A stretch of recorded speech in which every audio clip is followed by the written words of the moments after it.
Good evening, everyone, tutor, classmates.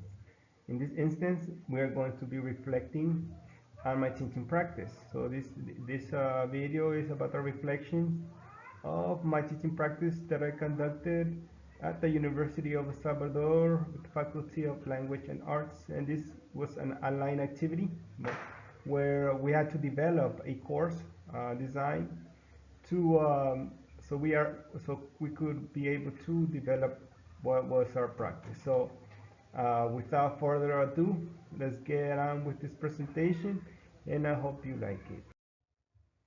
Okay, when asked, did you feel prepared in each of the classes you taught?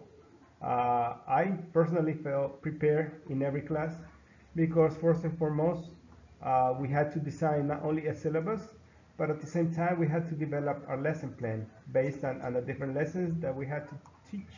So I felt prepared because in this lesson plan, I was able to put into practice every activity and the process, that I use. I use the format PPP, which is the practice, presentation, and production, where in those different format you put a sequence of activities where first and foremost the students get to know the vocabulary and the language that will be learned. Then they get to practice that vocabulary. At the end, they get to produce orally the language. So I felt prepared in each of my classes I taught. It was a new experience, because this teaching practice was conducted in an online modality where I did it that way because I was teaching some of my students were from another country, to be specific, Mexico. So I was able to use this platform, this online uh, resource, so that I could conduct my classes. And the way I did it is I used a lot of videos, songs, and interactive activities that I felt it were necessary for the type of level of students that I was teaching because they were basic beginners. So I always felt prepared for my classes because I prepared a lesson plan for each of my lessons, and I felt that in each time I did what I had prepared in my lesson, so I felt prepared all the time. Um, and we have a second question: did you meet your goals for each class? I think I did for the most part. You can never say you accomplish your goal 100% because in teaching there are obstacles. Especially when you are teaching beginning students. So but at the end, I felt that I met my goals because the students were able to produce the language that I was teaching them, not in a very fluent way like they would if they were intermediate or advanced students, but for them being beginners, I thought that they were able to produce the language. So I felt that the goals that I set, I was able to achieve them to a certain extent. It wasn't 100%, but I felt really satisfied with the results that I obtained. I felt really good for them. I was really happy that they were able to enjoy the process and be able to acquire some vocabulary and use it in different oral activities. So I believe that I achieved my goal as a teacher, and the students also, they achieved their goal in being able to produce a language. That was the main focus because this was a communicative approach type of classes, where the emphasis is in the function of the language and the form, but most especially put an emphasis on the function and the form at the same time. But when you are teaching students that are beginners, you can't really focus on the form because it's really complex for them to learn the systematic, as the structure. But through practice and being able to guide the students, they can achieve that. So I felt satisfied about the goals that I was able to achieve. And uh, in this modality, online modality, the methodology that I used was, as I mentioned earlier, it was like a communicative approach where the emphasis of these courses were for the students to actually use the language that they were acquiring, produce it orally in oral activities. And some of the strategies that I used, right, were in this online modality, which is really new for the majority of us, and something that we are going to get used to it, because this is how education is going to be progressing through online classes, due to the pandemic that changed the whole scene of how you teach classes. So, I was able to use different strategies, but effective one, so that the students could acquire the language. Some of them was like small work, classroom discussions. There were some of them performance activities where the students were able to, let's say, have a conversation orally with me. So that's some of the strategies and techniques that I use in this course. Also, some of the techniques was use a lot of interactive activities, authentic activities, activities so that the students could be exposed to the language and be able to acquire it, whether it's singing a song or completing interactive online worksheets and all of that stuff. So the methodology and strategy that I approach, I think were fundamental and for that kind of level that I was teaching, which is beginner students. So I use a lot of games with them, because they were the students that I taught. They were like between the ranges of age of 7 through 10, so they were really young students. So the emphasis that I put on using dynamic interactive games, videos, were able to function uh, in this lesson. So, did you follow up on your students? Yes, I followed up on my students. One way that I followed up was through sending messages or calling them through WhatsApp, and I was able to, uh, keep reminding them that they needed to accomplish their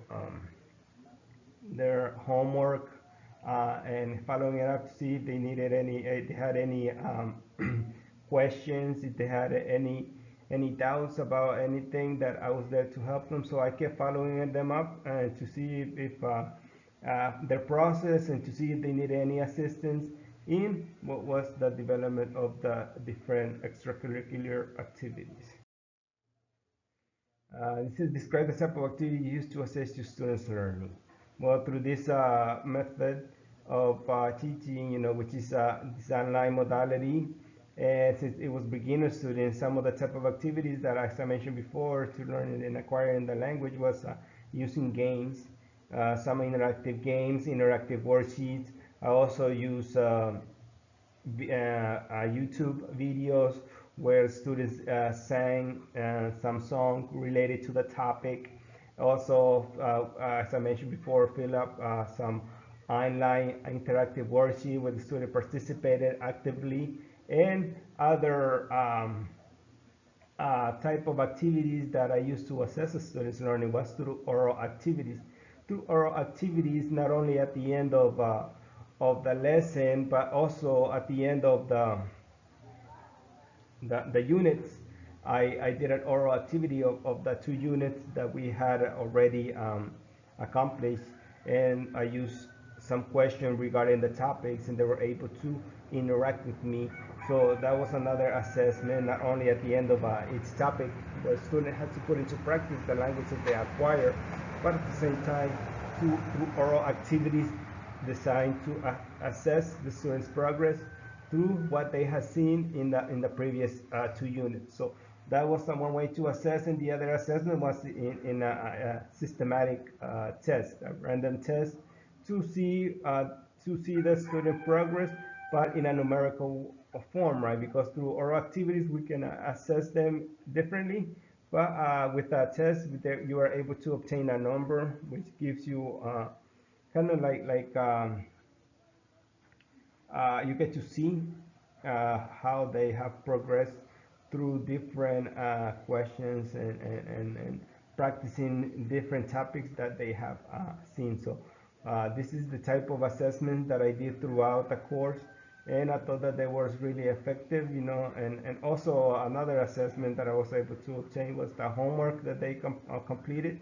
You know, I was able to assess what they have learned throughout the week that they had a homework designed for the topic seen during that week. So I was able to assess different ways the students' progress, and I felt really satisfied with what they have accomplished. How did you manage content to be developed in the class time? First and foremost, in order to have a better understanding of how to conduct my the content, you know, I took into emphasis, you know, the level of students, which there were true beginners, well, beginners, and some were true beginners. So I was able to arrange the content where we can go from the easiest to the more complex, and at the same time using like a top-down processing where maybe the student has some, let's say, some knowledge or has seen some of these activities, maybe in classes, but maybe they were able to fully acquire this type of or learn, I would say, this type of vocabulary. So through this the development of the content, we were able to go from the more easiest to the more complex. You know, learning is beginning with, you know, the basic, the alphabet, the numbers, how to greet people, and etc. So we went from the basic, you know, most easiest and simple to the more complex as the course advanced. And as for time management, you know, as I mentioned before, I let's say I design a lesson plan which established a time specifically for each activity. First and foremost, you know, we had a warm up. It was it took probably say like 10 minutes. Then we had the presentation of the topic of the vocabulary and the rules and different aspects that went about the vocabulary and the topic that we were going to see. Then after that came the practice that had another time assigned to it. So each activity was planned specifically with a time frame for each one. So it would take, let's say, from around 45 minutes to an hour, depending on the complexity of the topic.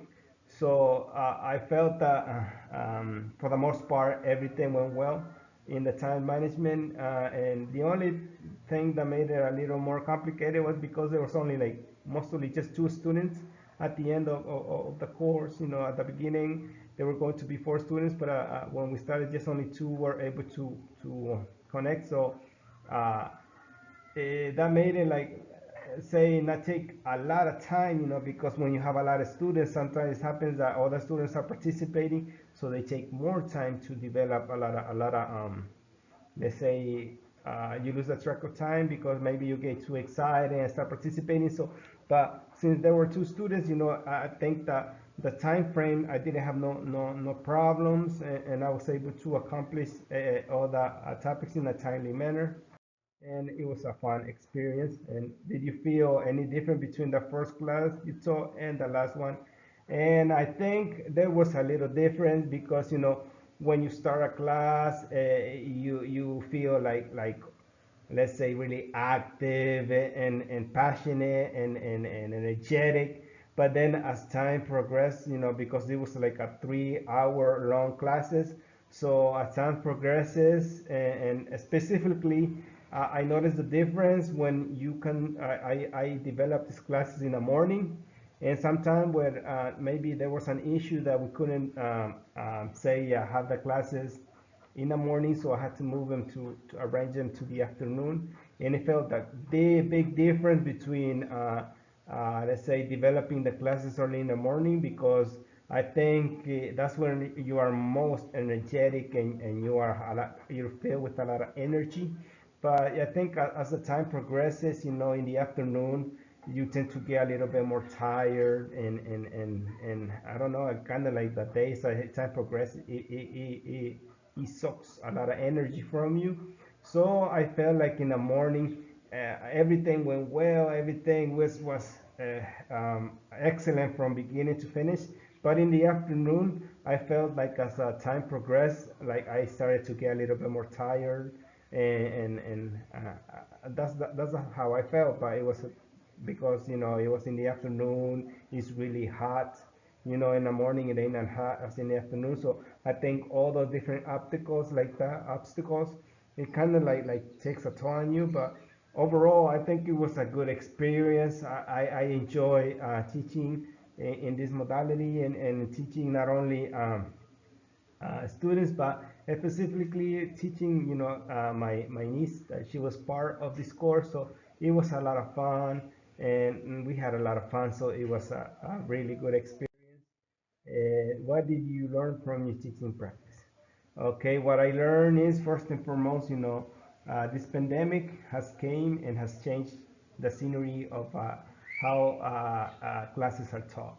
Now there's going to be more emphasis on online teaching because of what we have been through in the past year, and how we kept the same uh, methodology this year. So I think that this online modality is going to be like the future of education. So it's for us to be prepared, be prepared, grasp the moment, and try to make a difference. Get acquainted with the new tendencies, learn a lot more about technology, about technological resources, about different things that you can do using technology. Because we already know that today's generation, they are technology soaked.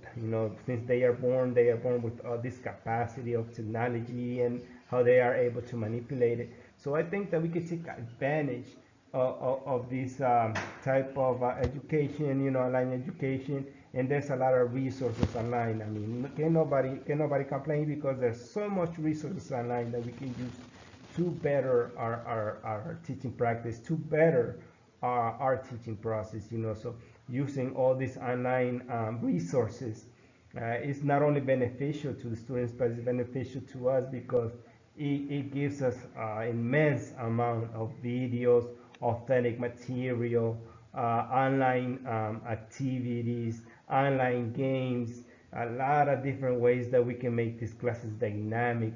We can make these classes really enjoyable, not only for the students, but for us. And it's really, really beneficial. And the good thing is, that it is cost effective. You don't have to pay a lot of money for this. It is the platforms, and the resources are there, and they're free.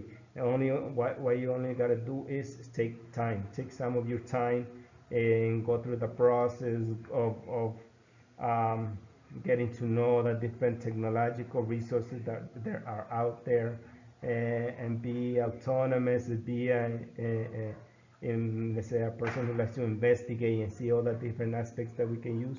So it's really beneficial. It's really beneficial. It also is a student center. Increases students interaction. That's one of the best uh,